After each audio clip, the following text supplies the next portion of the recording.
우리 찬송가 435장 함께 찬양하겠습니다.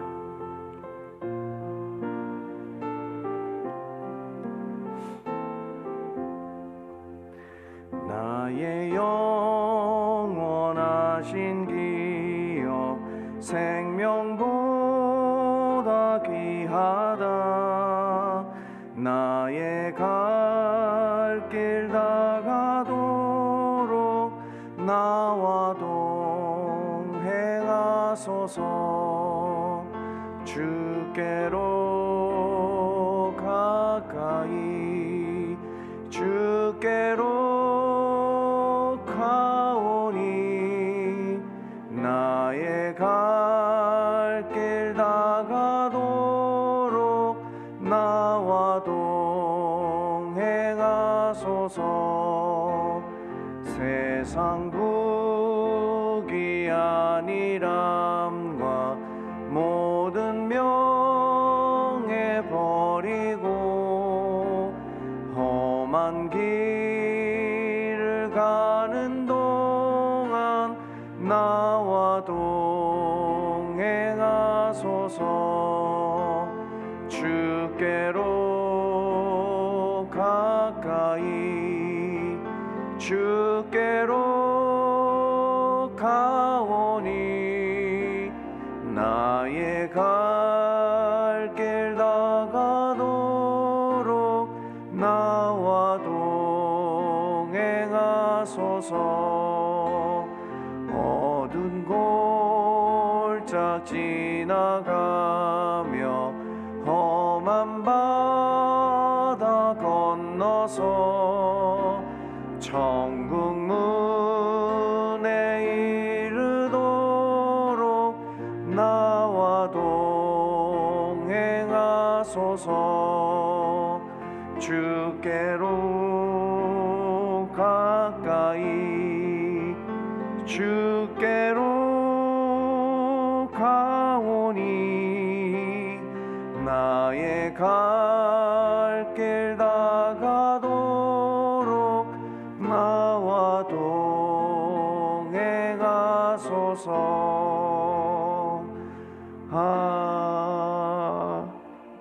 아멘.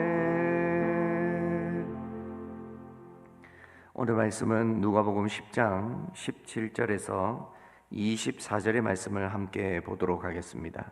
누가복음 10장 17절에서 24절의 말씀입니다. 한 절씩 교독하도록 하시겠습니다. 17절을 먼저 제가 읽겠습니다. 70인이 기뻐하며 돌아와 이르되 주여 주의 이름이면 귀신들도 우리에게 항복하더이다. 예수께서 이르시되 사탄이 하늘로부터 번개같이 떨어지는 것을 내가 보았노라. 내가 너희에게 뱀과 정갈을 밟으며 원수의 모든 능력을 제어할 권능을 주었으니 너희를 해칠 자가 결코 없으리라.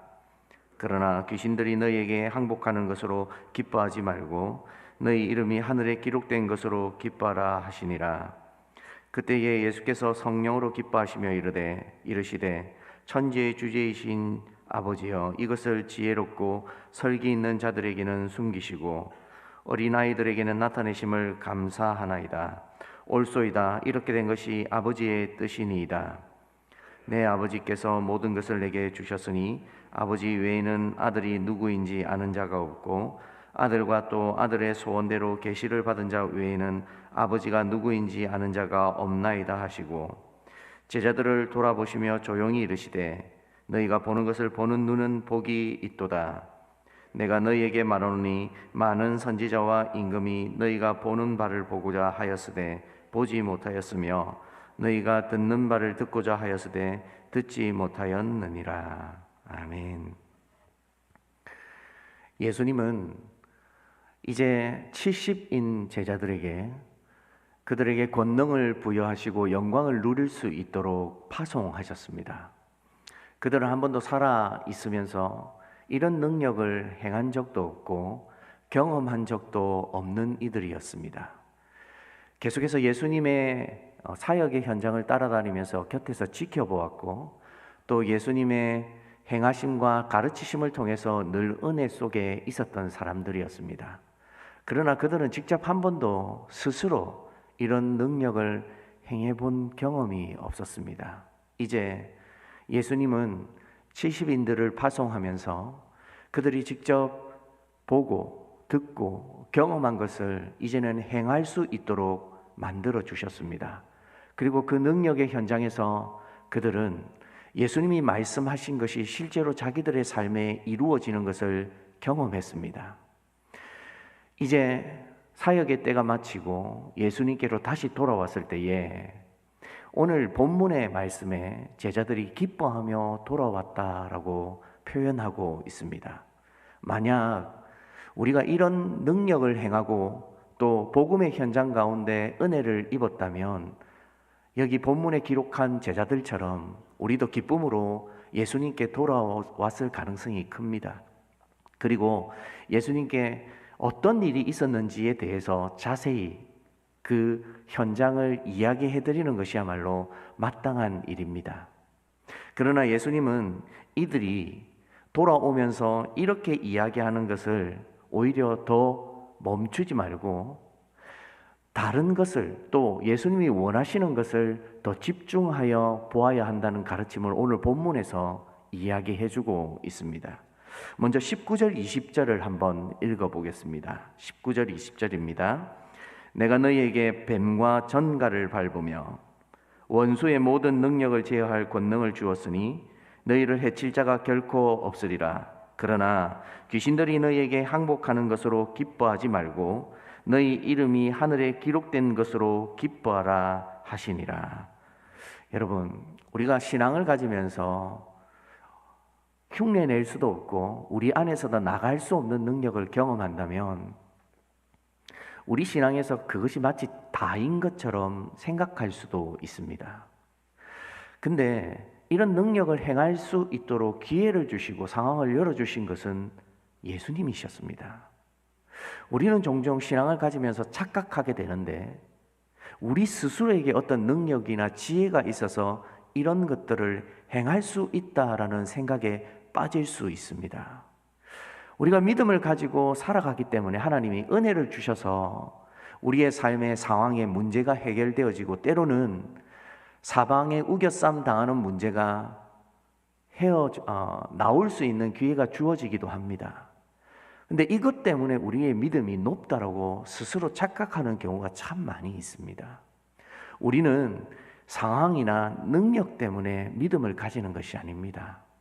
예수님도 이것을 정확하게 아셨기 때문에 제자들에게 뱀과 전갈을 밟으며 원수의 모든 능력을 제어할 권능을 통하여 주셨으니 너희를 해칠 자가 결코 없으리라 라고 말씀하시면서 20절 말씀에 그러나 귀신들이 너희에게 항복하는 것으로 기뻐하지 말고 너희 이름이 하늘에 기록된 것으로 기뻐하라 하시니라 말씀합니다.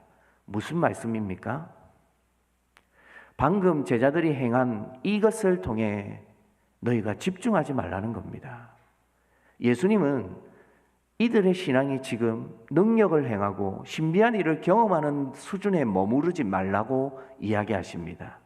이 일을 행할 수 있도록 하신 것은 결국은 하늘에 너희 이름이 기록된 것으로 기뻐할 수 있도록 만들어 가시기 위함입니다. 우리는 신앙을 가지면서 무엇에 집중하느냐에 따라서 완전히 달라집니다. 어떤 헛된 것에 또 능력에 우리의 마음이 빼앗기게 되면 우리의 믿음이 온전히 거기에 자리 잡아버립니다. 그러나 진짜 우리가 기뻐해야 할 것은 우리가 감히 흉내낼 수도 행할 수도 없는 능력을 행하게 할 수 있도록 하신 예수님을 집중해서 보아야 합니다.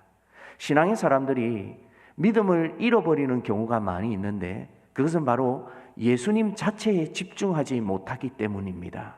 그렇다면 예수님이 누구이십니까? 예수님은 하늘에 계신 아버지를 드러내신 분이셨습니다. 아버지의 뜻이 무엇인지 우리에게 하나하나 가르쳐 주신 분이시고 동시에 아버지 하나님께서 우리에게 어떤 선하신 계획이 있다는 것을 알려주시는 놀라운 분이라는 것을 말씀하셨습니다. 그리고 예수님은 그 말씀을 통해 그냥 말씀만 행하신 것이 아닙니다.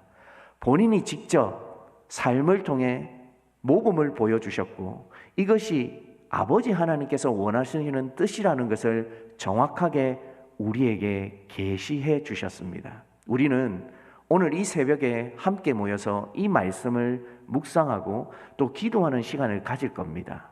그 이유가 무엇입니까?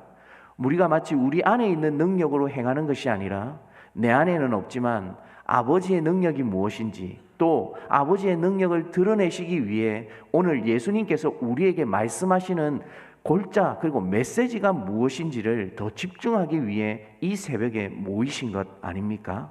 그러면서 예수님이 어떻게 모범으로 살아가셨는지를 우리가 더 눈여겨본다면 그리고 그분의 하신 가르침에 우리의 마음이 집중한다면 우리의 신앙이 반석 위에 올려지듯이 더 견고해져 가지 않을까요?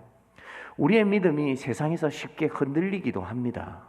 왜냐하면 세상의 방법이 더 좋아 보이는 것 같고 어떤 사람들이 잘못된 믿음을 가지고 행하는 것이 더 그럴듯해 보이기도 합니다. 그러나 주님은 우리에게 이런 능력을 경험할 수 있도록 기회를 주시면서 이런 능력이 이 세상에서는 도저히 이룰 수도 없고 흉내낼 수도 없는 것임을 정확하게 알라는 것이지 이 능력이 마치 모든 믿음을 대변하듯이 이것만 쫓아서 살아가라는 메시지로 우리에게 이 말씀을 주신 것이 아닙니다.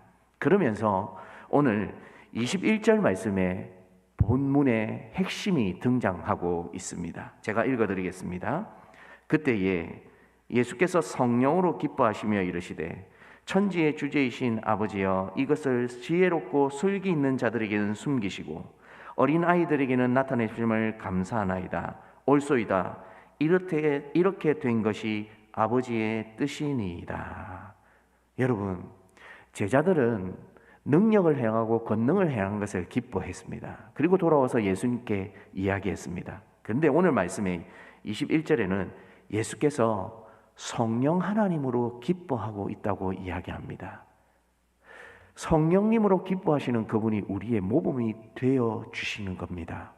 그리고 그 성령 하나님께서 알려주신 것이 뭐냐 하면 지혜롭고 슬기 있는 자들에게 숨기시고 어린 아이들에게 나타내심을 기뻐하시는데 옳소이다. 이것이 누구의 뜻이라고요?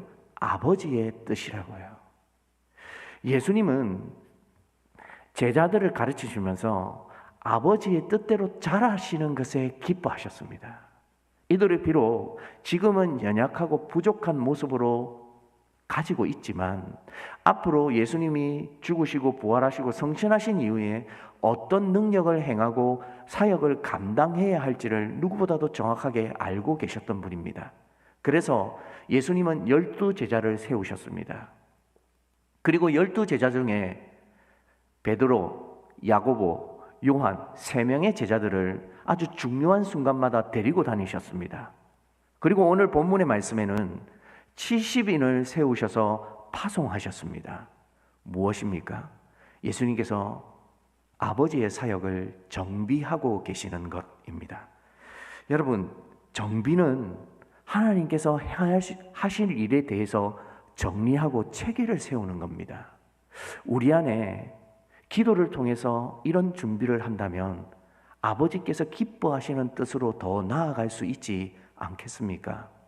우리는 우리의 욕심대로 하나님 앞에 간구하고 소원을 아뢰 때가 참 많이 있습니다.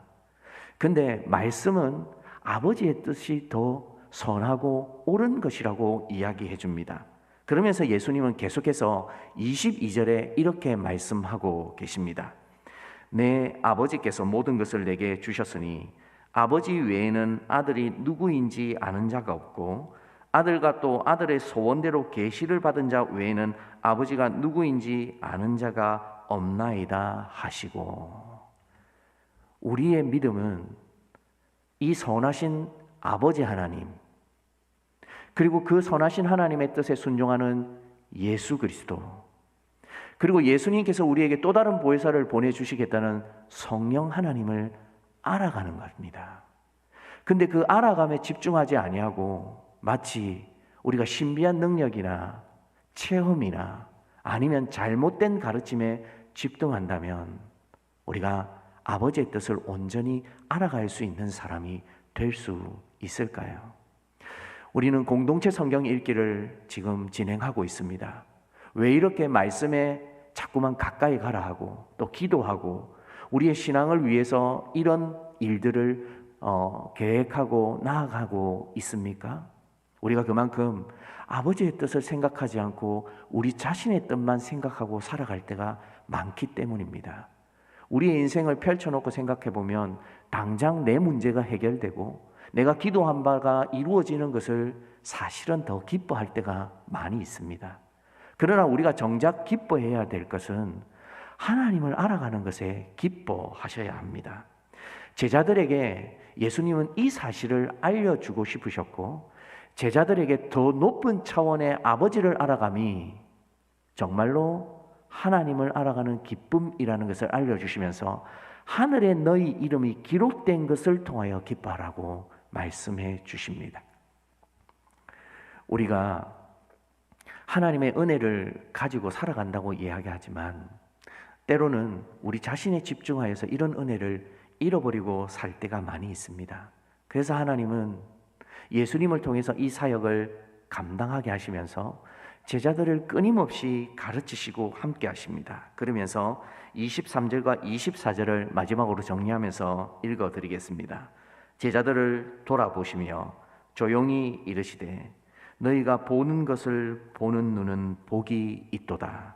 내가 너희에게 말하노니 많은 선지자와 임금이 너희가 보는 바를 보고자 하였으되 보지 못하였으며 너희가 듣는 바를 듣고자 하였으되 듣지 못하였느니라. 여러분, 아무나 깨달을 수 있는 말씀이라고 예수님이 말씀하지 않으셨습니다. 어떻게 할 때에 진정으로 깨닫고 아버지의 뜻대로 갈 수 있다고 이야기합니까? 아버지가 계신 그 천국에 이를 때에, 그 천국의 소망을 가지고 우리가 살아갈 때에, 이 땅이 아니라 아버지께서 알려주신 예수님의 모범을 통하여 깨달는 자가 될 때에 그렇게 수많은 자들이 알고 싶고 경험하고 싶었던 것을 너희는 경험할 수 있다라고 가르쳐 주셨습니다. 우리의 신앙이 이런 은혜 속에 있어야 하지 않겠습니까? 그리고 오늘 이 새벽에 우리의 기도가 이런 은혜를 간구해야 하지 않겠습니까? 그렇다면 오늘 이 새벽에 기도해야 될 것이 무엇입니까? 하나님의 뜻에 집중하며 살아갈 수 있도록 도와주시옵소서. 내가 무엇에 기뻐하고 무엇에 마음을 빼앗기고 살아갑니까? 내 마음을 정돈할 수 있도록 인도하여 주시옵소서. 혹시 나도 제자들처럼 하나님의 능력과 일하심에만 집중하고 있지 않습니까? 하나님, 천국을 기대하고 소망하는 사람으로 살게 해 주시옵소서. 이 기도의 제목을 가지고 이 새벽에 하나님과 은혜를 누리시는 귀한 기도의 시간이 되기를 주님의 이름으로 소원드립니다. 기도하겠습니다. 사랑하는 주님, 감사합니다. 우리가 감히 깨달을 수 없고 알 수도 없는 이 귀한 진리의 말씀을 오늘 이 새벽에 깨닫게 해주시니 감사합니다. 아버지의 뜻은 아들을 통해 아버지가 계신 곳으로 우리가 나아오기를 원하심을 오늘 이 본문을 통해 알게 되었습니다. 근데 여전히 우리의 마음은 세상의 것에 취합니다. 조금 더 잘되고 남들보다 높아지고 또 내 뜻이 이루어지면 마치 나는 신앙이 성공한 사람으로 착각하며 살아갈 때가 참 많이 있습니다. 저희를 용서하여 주시고 아버지의 뜻이 무엇인지를 예수님이 우리에게 모범으로 알려주셨던 것과 같이 오늘 이 새벽에 우리가 기도할 때에 하나님 아버지의 뜻에 더 집중할 수 있는 사람들이 되게 하여 주시옵소서. 우리의 마음이 쉽게 흔들리지 아니하도록 도와주시고 예수님이 왜 이토록 생명과 목숨을 걸고서라도 우리를 이 진리 안에 있도록 가르쳐 주셨는지를 생각하는 하루가 되게 해 주셔서 우리는 감히 흉내낼 수도 없고 우리는 알 수도 없는 성령 하나님이 우리 마음에 함께 하심을 통해 점차 아버지의 뜻을, 그리스도의 모범을, 성령 하나님의 인도하심을 받을 수 있는 거룩한 성도가 되게 하여 주시옵소서. 오늘 이 기도의 시간이 더 내 생각을 내려놓고 아버지의 것으로 채워 넣는 시간이 되게 해 주시고, 하나님 오늘 이 하루를 살아가면서 내 뜻이 아니라 아버지의 뜻이 무엇인지를 알아갈 수 있는 참된 제자로 살아갈 수 있도록 도와주시옵소서. 오늘 살게 되는 모든 환경 속에 성령님께서 우리에게 알려주셔서 내가 마땅히 깨달을 바를 알게 해주시고, 내가 어떻게 살아가야 할지를 알아갈 수 있도록 인도하여 주셔서 그저 그렇듯 매일처럼 아무 감흥 없이 살아가는 하루가 되어지는 것이 아니라 아버지의 뜻을 알고 예수님의 모범을 쫓아 성령님의 인도하심을 받을 수 있는 귀한 분들이 되게 하여 주시옵소서. 사랑하는 주님, 우리 교회를 기억하여 주셔서 늘 이 교회가 은혜 안에 머물게 하여 주시고, 하나님 그 은혜가 흘러 넘칠 수 있는 교회가 되게 하여 주시옵소서. 이 세상이 하나님을 알기도 하나님을 알아가기도 힘든 세상이 되었습니다. 그러나 영혼의 굶주림이 있는 이들이 아직도 이 땅에는 많이 있는 줄 알고 계시오니, 하나님 택함을 작정된 자들이 우리 가음정교회로 와서 영혼의 생수를 얻고 믿음을 가지고 그 뿌리를 내려서 아버지를 더 알아가는 기쁨에 잠길 수 있도록 인도하여 주시옵소서. 우리 성도들에게 이런 은혜를 베풀어 주시고 우리와 함께하고자 하는 이들의 마음을 불과 같이 일어나 주셔서 초대교회의 역사가 우리 가음정교회 안에서도 일어날 수 있도록 인도하여 주시옵소서. 하나님, 튀르키예와 시리아에 참으로 많은 이들이 고통받고 있습니다. 여전히 매몰되었고 아직도 어려움을 당하는 사람들이 있습니다. 구조대가 최선을 다해 또 구조하고 있지만 이제는 시간이 너무 많이 흘러 그 신락 같던 희망도 잃어버릴 때가 되었습니다. 그러나 여전히 한 영혼이라도 살 수만 있다면, 또 반드시 구출해야 할 영혼이 있다면 하나님께서 간섭하여 주셔서 이 슬픔 중에서도 위로함을 받을 수 있도록 한 영혼 한 영혼 건져 주시옵소서. 그 땅의 선교사님들 기억하여 주시고 그 사역이 막히지 아니하도록 도와주시고, 이런 큰 어려움을 통하여서 다시 한번 영적인 대각성이 일어날 수 있도록 인도하여 주시옵소서. 세계 열방에 흩어져 있는 선교사님들이 기억하여 주셔서 그분들의 사역 가운데 하나하나 인도하여 주시고, 하나님 우리의 기도가 부족하지만 그분들의 사역을 도울 수 있도록 또 인도하여 주시옵소서. 이제 개인적으로 기도하고자 합니다. 성령 하나님께서 우리의 마음을 인도하여 주시고 하나님 기도할 수 있도록 도와주시옵소서. 이 모든 것을 우리 주 예수 그리스도의 이름으로 기도드리옵나이다. 아멘. 개인적으로 기도하시고 자유하시겠습니다.